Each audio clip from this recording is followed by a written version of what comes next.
नमस्कार, मैं वरुण कुमार। आप देख रहे हैं न्यूज़ नेशन। केरल के एर्नाकुलम में हुए धमाकों के आरोपी मार्टिन को पुलिस ने शातिर दिमाग वाला अपराधी बताया है। दरअसल पुलिस पूछताछ में उसने बताया कि बम बनाने की तकनीक उसने सोशल मीडिया से सीखी। उसने पुलिस को विस्फोटक सामान खरीदने की रसीदें दिखाई हैं, पेट्रोल खरीदने का बिल दिखाया है और ऐसी तमाम बातें बताई हैं जिनसे पुलिस को उस पर शक और भी गहराता जा रहा है। साथ ही वो मिडिल ईस्ट में रहकर आया है, जिससे पुलिस को इस ब्लास्ट में और भी कोई एंगल होने का शक है। अभी तक इस मामले में क्या कुछ पता चला है और इस मामले में क्या वाकई मार्टिन ही मास्टरमाइंड है या फिर कोई और भी उसके पीछे हो सकता है, चलिए समझने की कोशिश करते हैं। 29 अक्टूबर को केरल के एर्नाकुलम में बम धमाके हुए। ईसाई धर्म की एक शाखा है यहोवा, एक चर्च में इसकी प्रार्थना सभा चल रही थी, तभी एक के बाद एक 3 धमाके हुए। इन धमाकों में 3 लोगों की मौत हो गई, 41 लोग घायल हो गए। घायलों का इलाज एर्नाकुलम के मेडिकल कॉलेज में चल रहा है। कई लोगों की हालत गंभीर बताई जा रही है। धमाकों के बाद डोमिनिक मार्टिन नाम के एक शख्स ने सोशल मीडिया पर लाइव किया और इन हमलों की जिम्मेदारी ली, खुद को पुलिस के हवाले कर दिया। पुलिस ने मार्टिन के घर की तलाशी ली, जिसमें बम बनाने का सामान मिला। मीडिया रिपोर्ट्स ये बताती हैं कि पुलिस को मार्टिन के घर से बैटरी, तार, पेट्रोल की बोतलें और ऐसे तमाम सामान जिनसे उसने बम बनाए थे वो बरामद हुआ। पुलिस का ये मानना है कि ऐसे ही सामानों की मदद से आरोपी ने बम बनाए थे, इनको टिफिन में रखा था और चर्च के कन्वेंशन सेंटर में रख दिया था। आपको बता दें कि डोमिनिक मार्टिन ने सोशल मीडिया में धमाकों की वजह बताते हुए कहा कि वो खुद भी ईसाई धर्म के यहोवा संप्रदाय के साक्षी समूह से जुड़ा है, लेकिन उसे ये विचारधारा पसंद नहीं है। उसने ये दावा किया कि वो उनको देश के लिए खतरा मानता है। उसने कहा कि ये लोग देश के युवाओं के दिमाग में जहर घोल रहे हैं, इसलिए उसने प्रार्थना सभा के दौरान बम ब्लास्ट किया।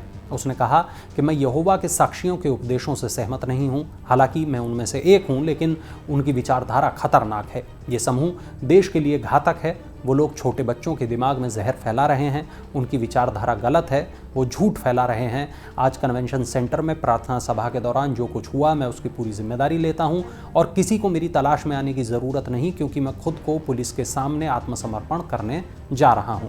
सरेंडर के बाद उसने पूछताछ में बताया कि सोशल मीडिया पर उसने बम बनाना सीखा। उसने पुलिस को कहा जहां वो किराए के घर पर रहता है, उसी घर की छत पर उसने बम का ट्रायल भी किया।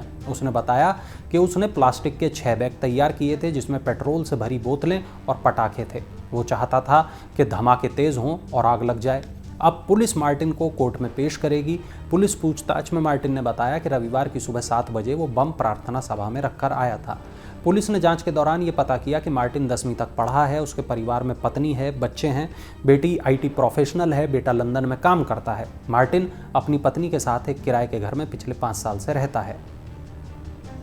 आपको बता दें, जिस वक्त केरल में धमाके हुए उस वक्त केरल के CM पिनरई विजयन दिल्ली में धरना दे रहे थे। ये धरना गाजा पर इजराइल के हमले के विरोध में आयोजित किया गया था।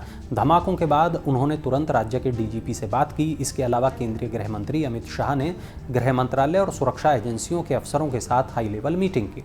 ब्लास्ट की जांच के लिए NIA और IB की टीम रवाना करने के निर्देश भी जारी किए।